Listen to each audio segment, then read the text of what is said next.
It's a win for you as a business when you create scarcity around your offering. Or how, as you as a designer, as an architect, how can you link up the high-end solution that you would love for your clients to actually choose? How can you link that up with what they actually want? In architecture practices where we're just assuming that the client wants something cheap. Hello, Architect Nation, and welcome back to the Business of Architecture, where we talk about running a profitable, impactful, and emotionally rewarding architectural practice. Today, I'm your host, Enoch Sears, joined by the other principal here at Business of Architecture, Mr. Ryan Willard. Ryan, how are you today? I'm fabulous. Thank you very much, Enoch. Good to be with you. Yeah, it's good to have you here. Now, as always, to our listeners, we want to remind you that Business of Architecture, not only do we have this podcast and we like to produce a lot of content around architecture, but we have developed a program for small architectural practices to free them from the shackles of chaos and overwhelm. It is amazing the results that architects are getting as they go through the smart practice experience that we've developed over the past 10 years here at Business of Architecture. So, if you know that you get better results when you hire competent professionals, people to give you accountability, then I encourage you with all the fervor of my heart and soul to go to smartpracticemethod.com. You'll be able to get access to a free 45, 50-minute video there that goes over the Smart Practice framework. And even if you choose not to work with us, gives you a framework for how a smooth running architectural practice can be run profitably, even if you just want to have a small practice and not hire a lot of team members and deal with all of that chaos. So that's a wrap for our shameless commercial plug here at Business of Architecture. And today we're going to talk about a fun and exciting topic. And the topic is this: the value of architecture. And we're going to relate this kind of in a different angle, but Ryan's had a couple experiences, a couple stories he's going to share that really look at the idea of how value is perceived and really taking this concept of value, not just it's past the dollars and cents, but down to a very psychological level of what's actually happening in our minds as human beings as we have these financial conversations, and how you can leverage this information to provide better service to your clients, to charge higher fees, and to ultimately empower you to be a free architect, which is our desire for you. And now a word from our sponsor, ARCAT. Have you ever been in the situation where you can't find the product data you're looking for? Maybe you're using the wrong search engine. Broad searches result in consumer products, out-of-date information, and websites that hide or don't have the information you're looking for.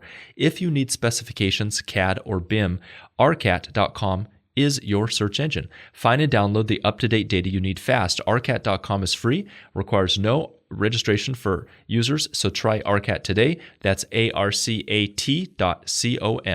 We are looking for architect developer stories for the Business of Architecture podcast. So, are you an architect developer with valuable insights to share? We're always on the lookout for passionate voices in the industry to join us on the Business of Architecture podcast. If you're ready to share your journey, lessons, strategies with our global audience, we'd love to hear from you. Reach out to us to explore being a guest on our show and help inspire other architect developers on their path. We'd be interested in hearing your story, whether you're at the very beginning of your development story or whether you have $100 million portfolio of projects already in the bag completed. We'd like to hear from you if you're working with the developers or that you've developed a number of small houses or you're working at a larger scale. So Ryan, again, welcome here to this episode. Thank you very much.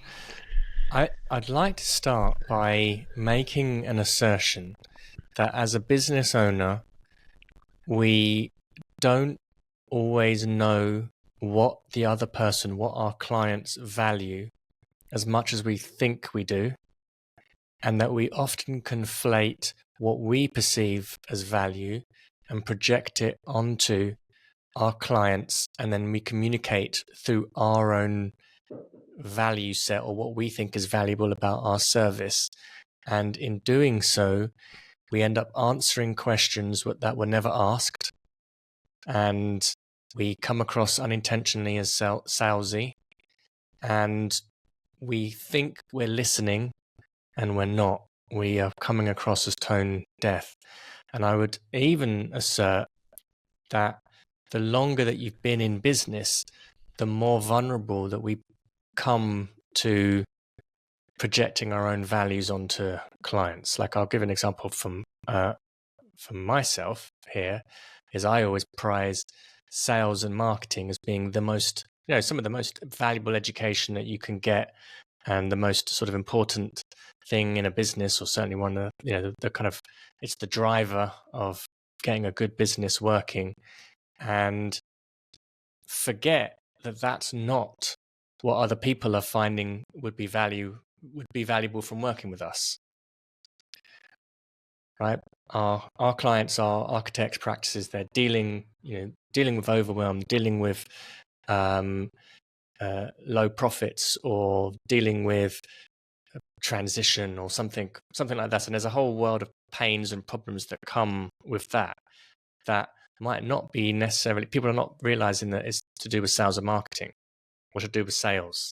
And so to come from a perspective of shouting about how great sales is without visiting the problems or the pains that somebody is dealing with today, now, where the fire is, there's a bit of a mismatch. There can be a bit of a mismatch.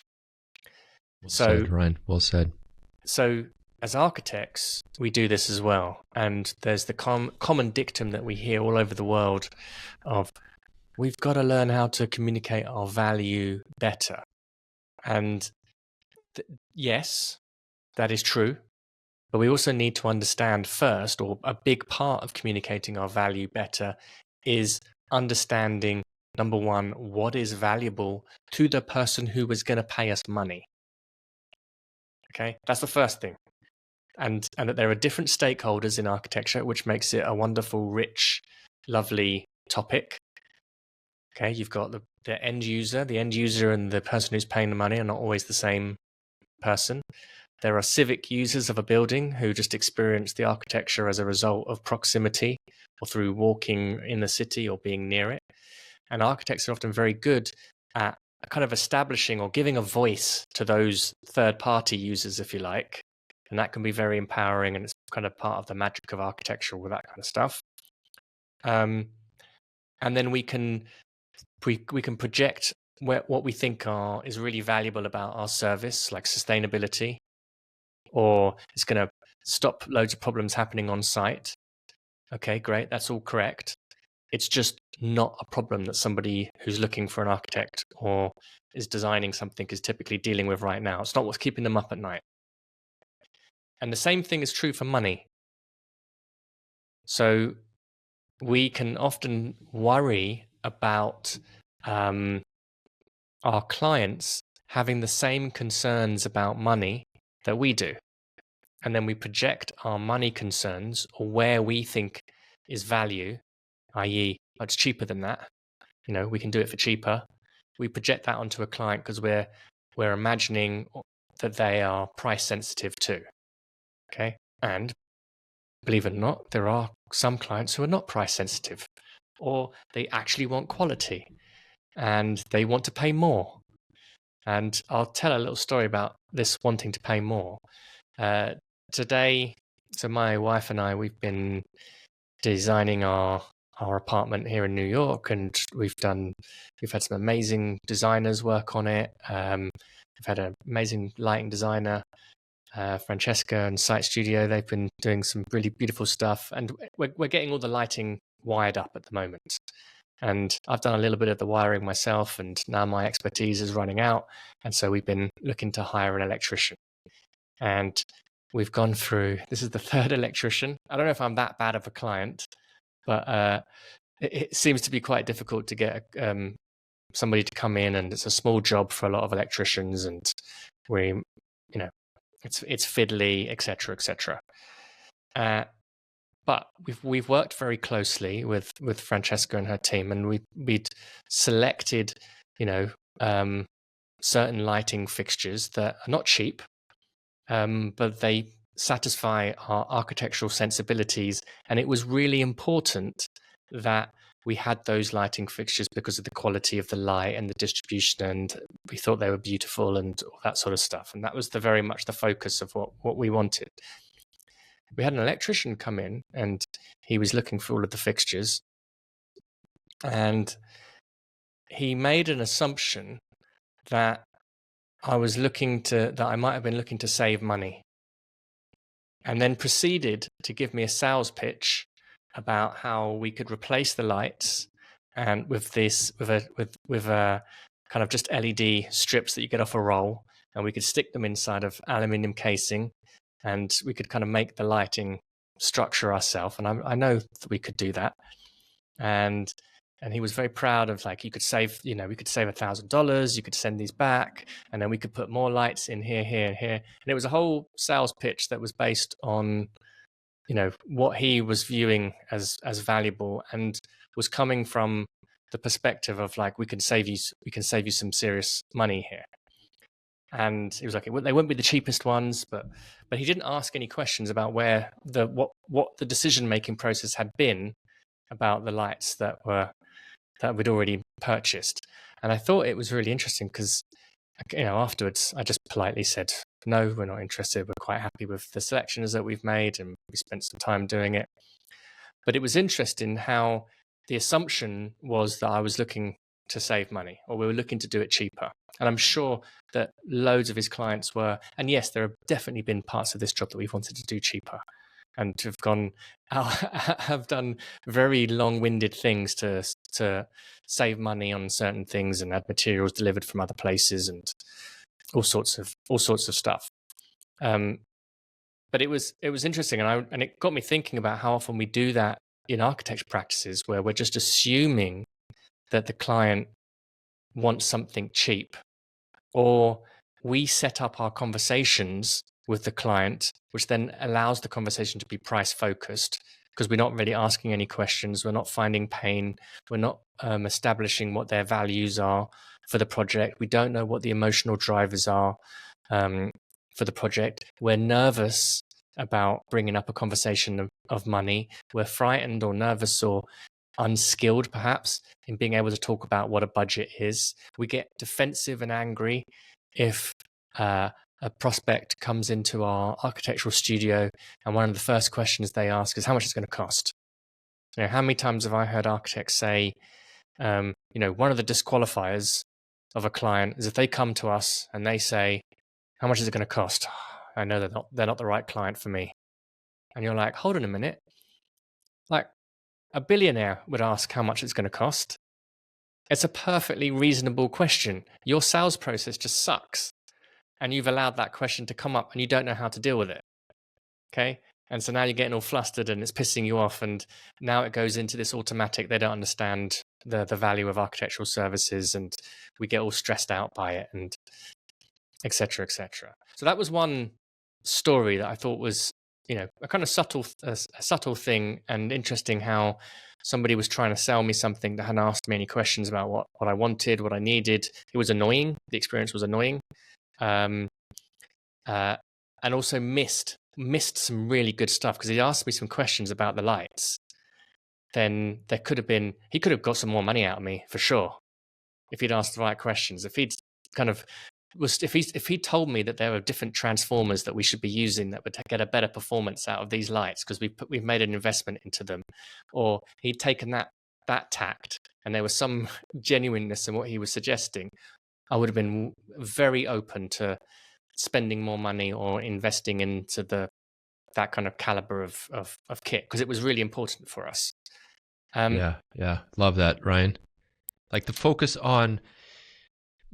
was on, your values in terms of what you valued in this experience in the light was just different than what this electrical contractor, not saying he was wrong, but just your value was very different, right? You're kind of looking at this in terms of how can I maximize the value for me?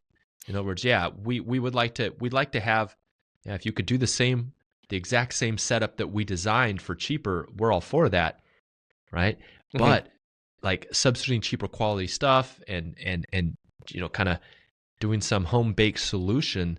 And you mentioned to me earlier that he had like shown you pictures of like how he had done this in his space or whatever. And you're Yeah, like, oh, it's not. Oh.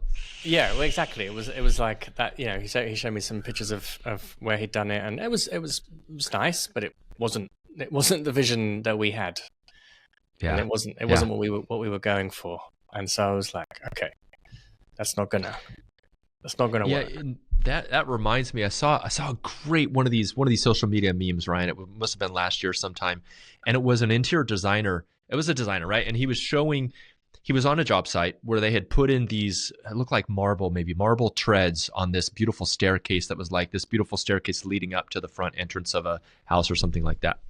So stone, marble, some kind of very expensive material. And they had specified a very particular way that they were going to put the lighting in the treads, so you get that really beautiful floating look where the light just kind of spills down from underneath the treads. Very, very fun look. Now, what the contractor had done was if you can imagine the tread sticking out over the riser, so there's a bit of a lip on the edge of the tread. The contractor had basically routed out the underside of the tread. Just a very simple solution. We're just going to route it out. We're going to stick the LED in there. So the LED was directly above this. It was basically pointing directly down at the tread beneath it, if you can imagine that. Now, when this interior designer showed up on site, he wasn't too happy about this because it was different from what they had actually designed. And what he showed is that because they were using a highly reflective stone, that when you walked up the stairs, you saw the individual LED lights reflected in the tread. So it just doesn't look right? And yeah. And of course, the contractors, as far as they're concerned, it's great. They didn't notice any difference because that's not their shtick. That's not their expertise, right? Mm-hmm. Even the owners themselves, they don't know the difference. I mean, I thought that's the way it's supposed to look, right?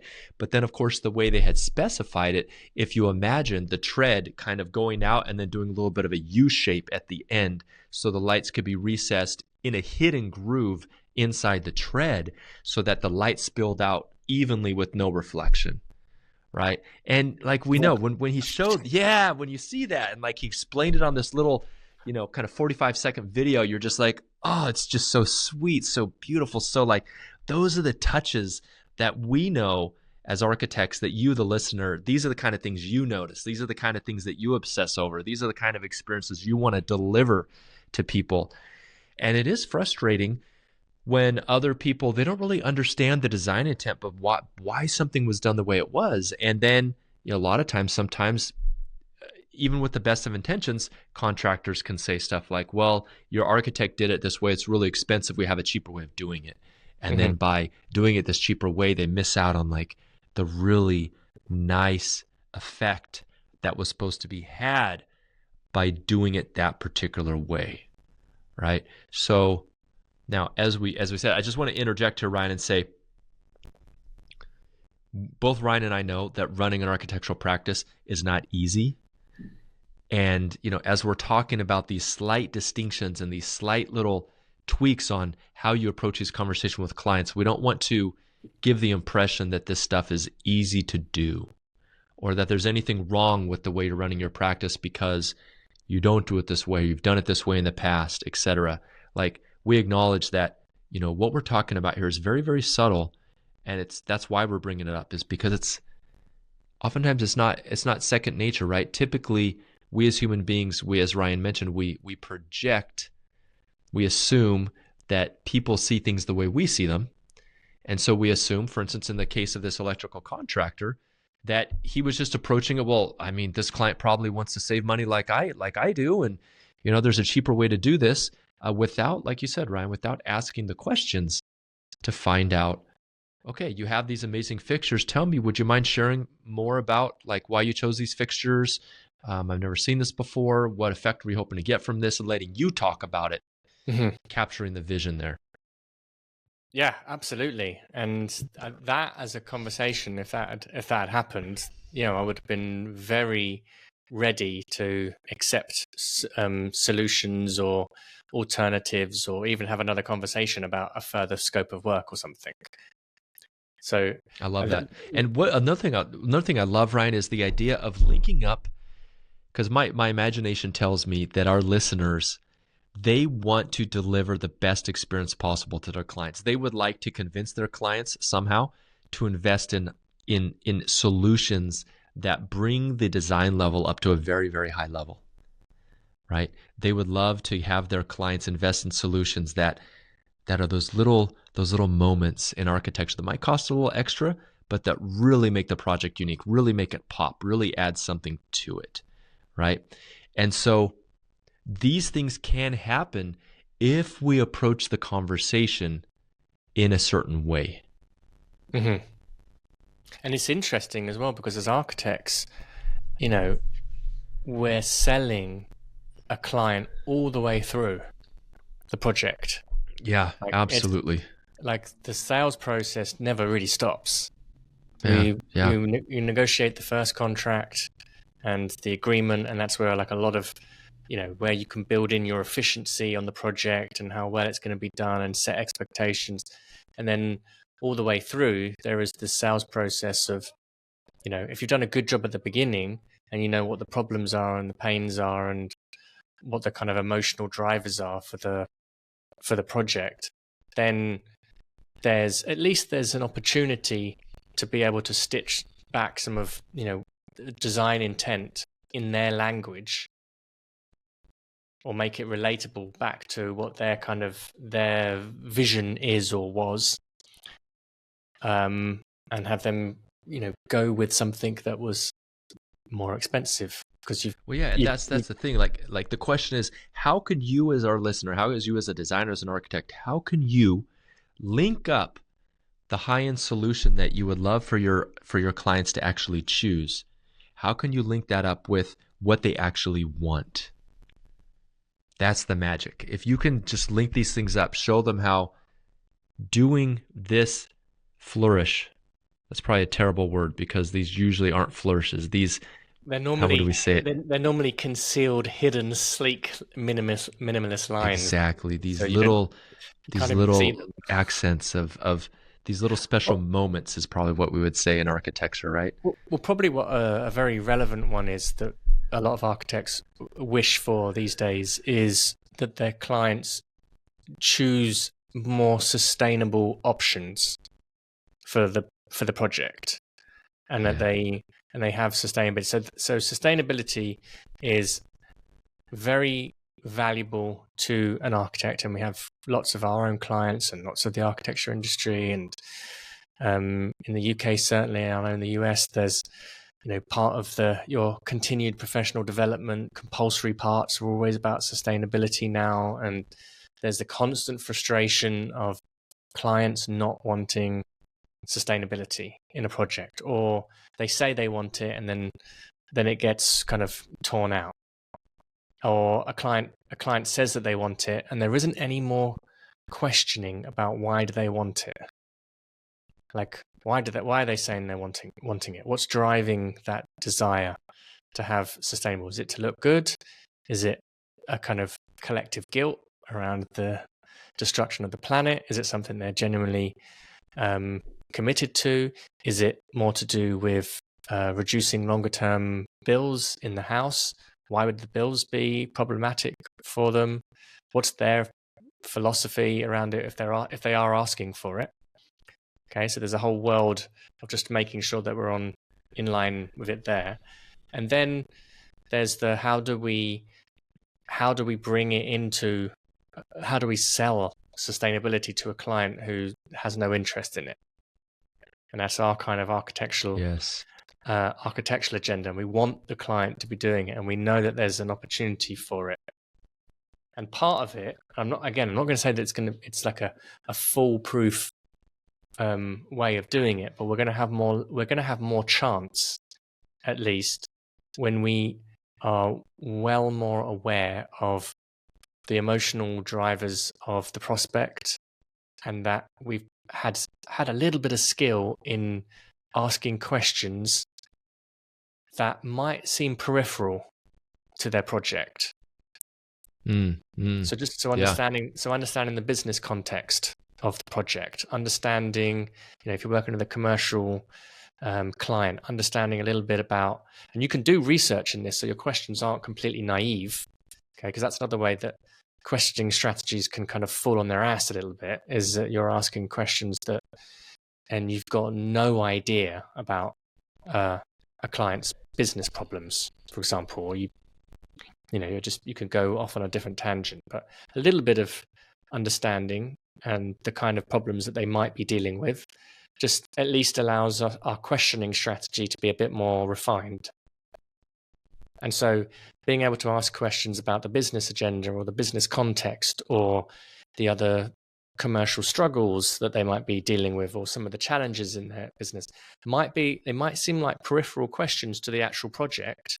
Yeah. But it's very useful because inside of that kind of questioning, we start to get clues of other problems which we can dig into, and that just gives us more opportunity to make a link between, okay, how can I present this solution to the client?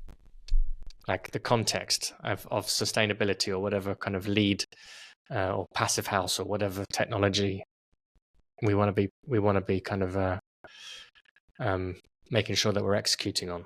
It just starts to give us more of a chance. Leading questions are beautiful. For instance, something you could ask your client. So you take them through a little quiz. So do you enjoy destroying the Amazon and basically accenting the ozone layer hole? What are some other ones, Ryan? Do you relish the fact of creating more smog from materials that are taken over large distances?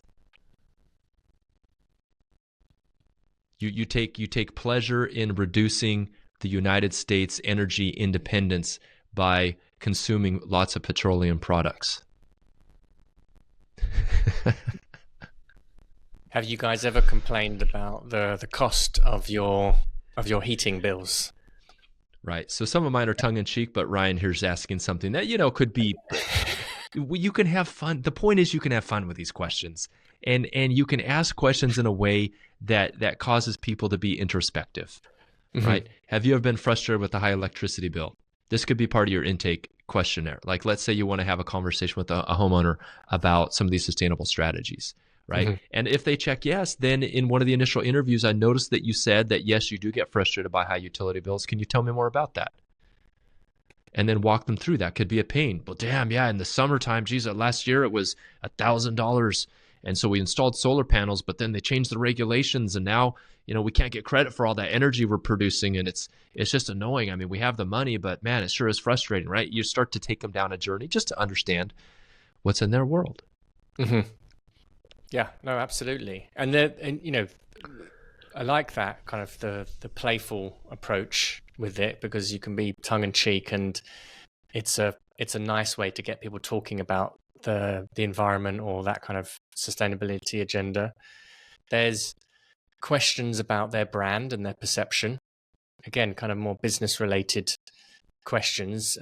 And we often encourage our clients here at Business of Architecture, part of the Smart Practice program is we get well versed in lots of different parts of business, from sales, marketing, branding, processes, systems, profit, inefficiencies, where business, and we get very well versed in our own problems, like what are my challenges that I'm dealing with as a business.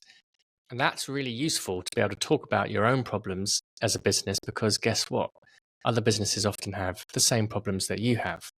So you can ask questions about them. You can ask questions about their, a retail environment and the challenges that they've had with letting out spaces in the particular market. And there are kind of routes there which can at least start to prepare a scenario where you can start making a link back to, well, what's the perception of being a scumbag Amazon destroying commercial client who doesn't care about the environment.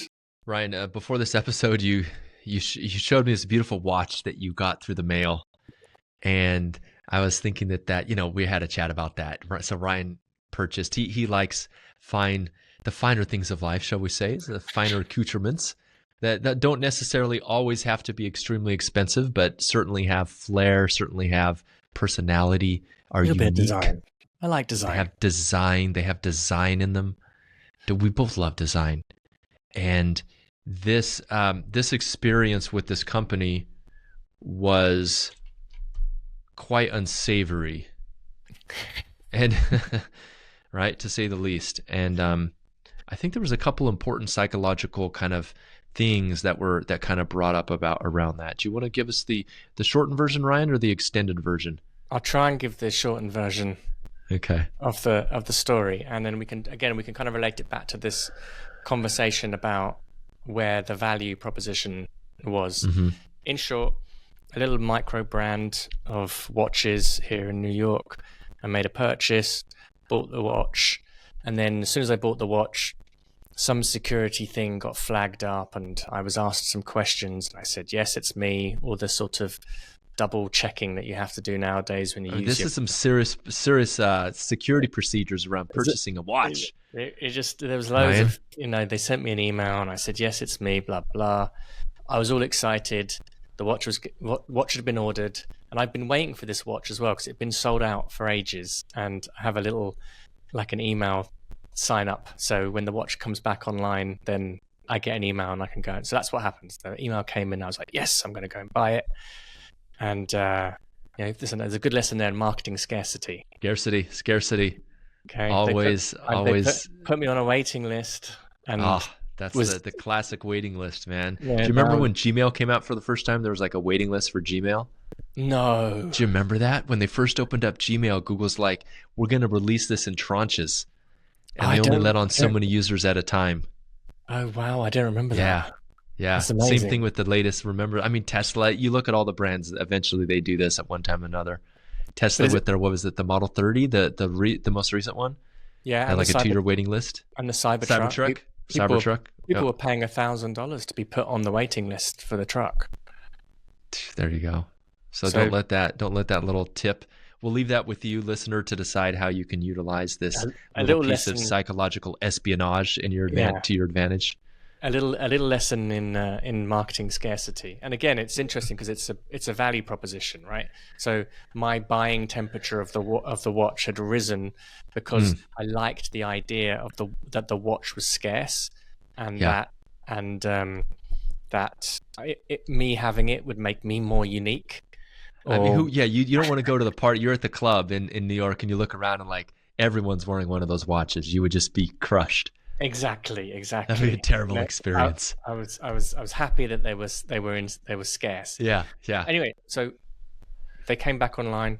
I went and purchased the watch, had some security checks, but then a few moments later, or maybe it was the next day, I think, a kind of email got sent to me and it said, hey, your order's been cancelled due to unforeseen circumstances.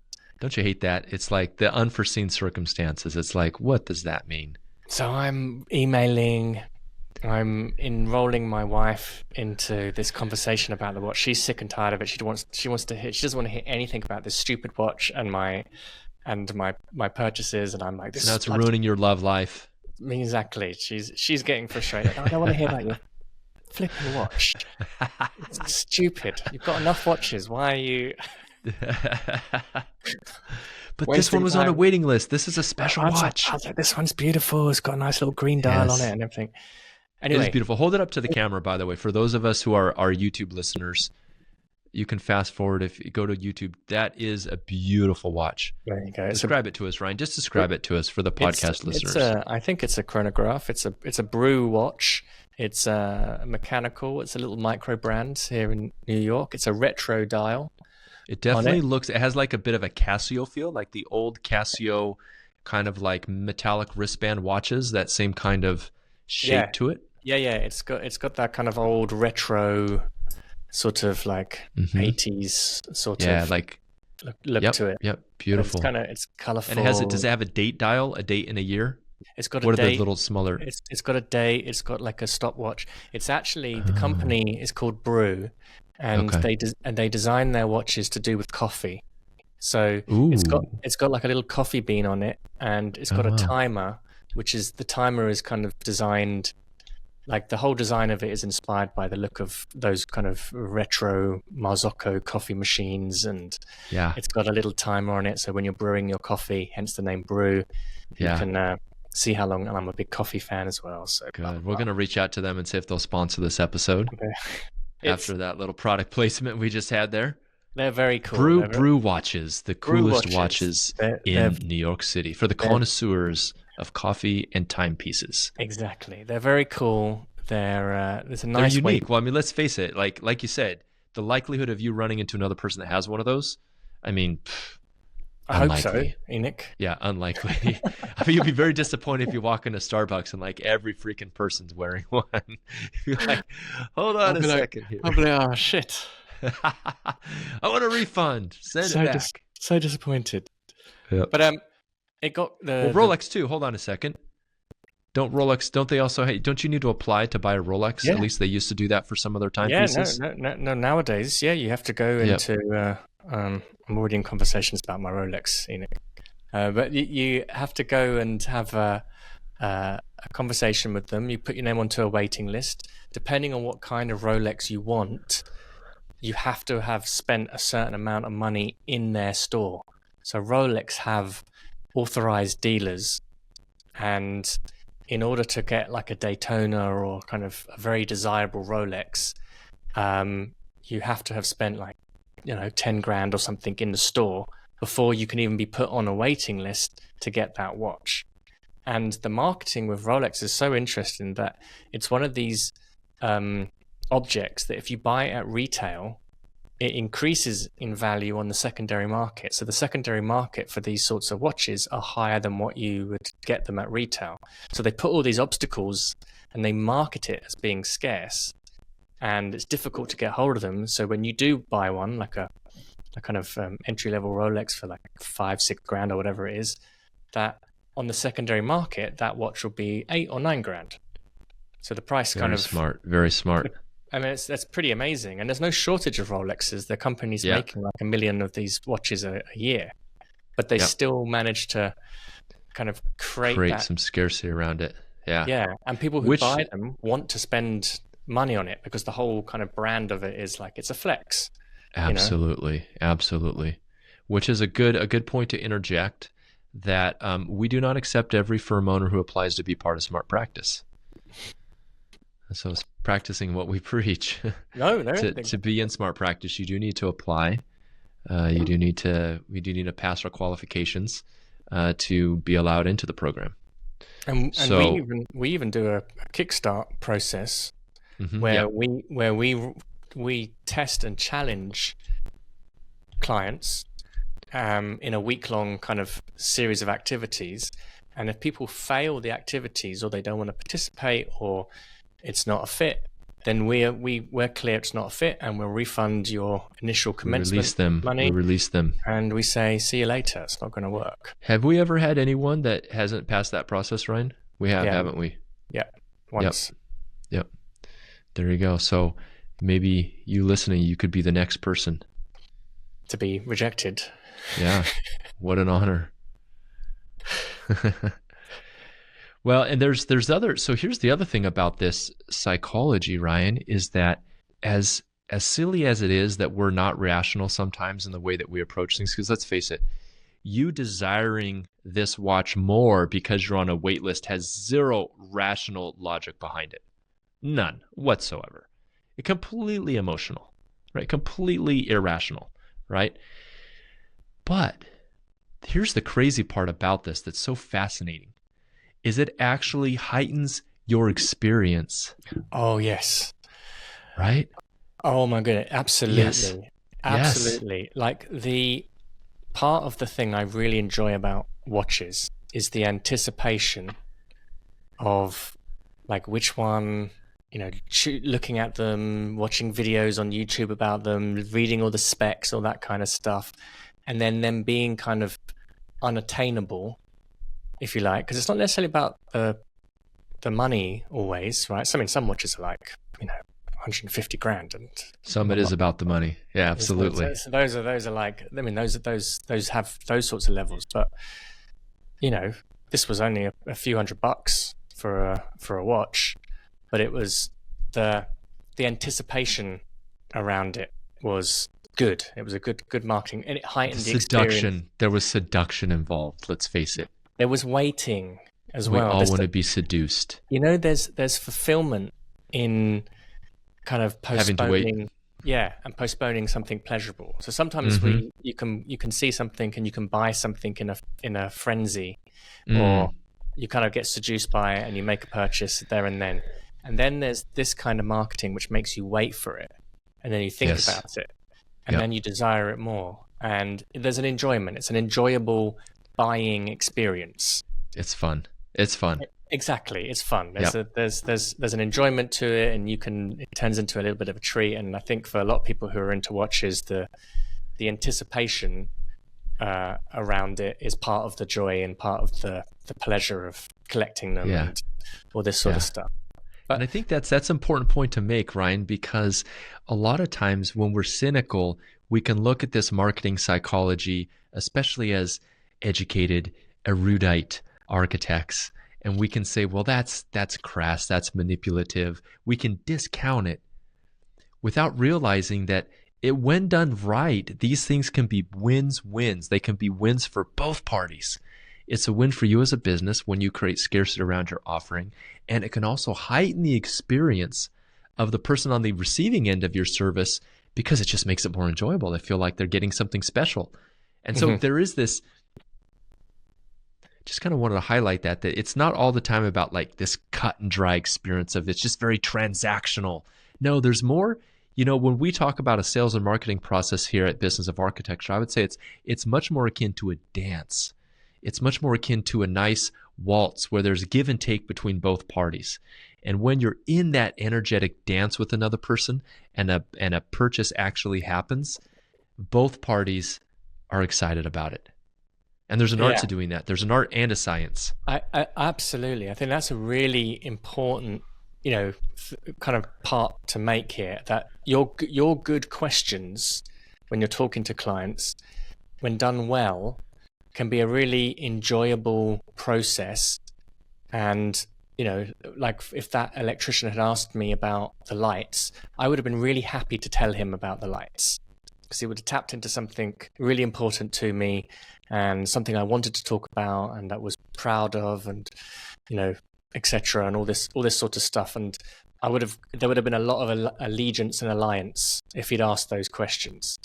And then I would have been much more susceptible, if you like, to upsells or further products or something else, because I would have felt kind of heard.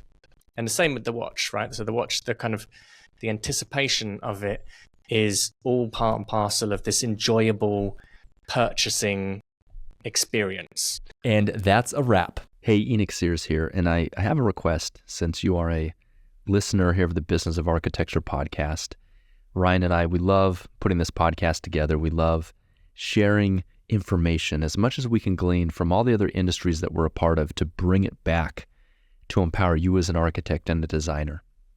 And one thing that helps us in our mission is the growth of this podcast, simply because it helps other architects stand for more of their value, spreads the business information that we're sharing to empower architects together, so architects, designers, engineers can really step into their greatness, whatever that looks like for each individual. And so here my simple ask is for you to join us and be part of our community by doing the following: heading over to iTunes and leaving a review of the podcast. And as an expression of our sincere thanks, we would like to give you a free CEU course that can get you one professional development unit, but more importantly, we'll give you a very solid and firm foundation on your journey to becoming a profitable and thriving architect. So here's the process for that. After you leave us a review, send an email to support@businessofarchitecture.com. Let us know the username that you use to leave the review, and we will send you that free training. On the training, you'll discover what 99% of architecture firm owners wish they would have known 20 years ago. And now a word from our sponsor, ARCAT. Have you ever been in the situation where you can't find the product data you're looking for? Maybe you're using the wrong search engine. Broad searches result in consumer products, out-of-date information, and websites that hide or don't have the information you're looking for. If you need specifications, CAD or BIM, rcat.com is your search engine. Find and download the up-to-date data you need fast. rcat.com is free, requires no registration for users, so try RCAT today. That's arcat.com. The views expressed on the show by my guests do not represent those of the host, and I make no representation, promise, guarantee, pledge, warranty, contract, bond, or commitment except to help you conquer the world. Carpe diem.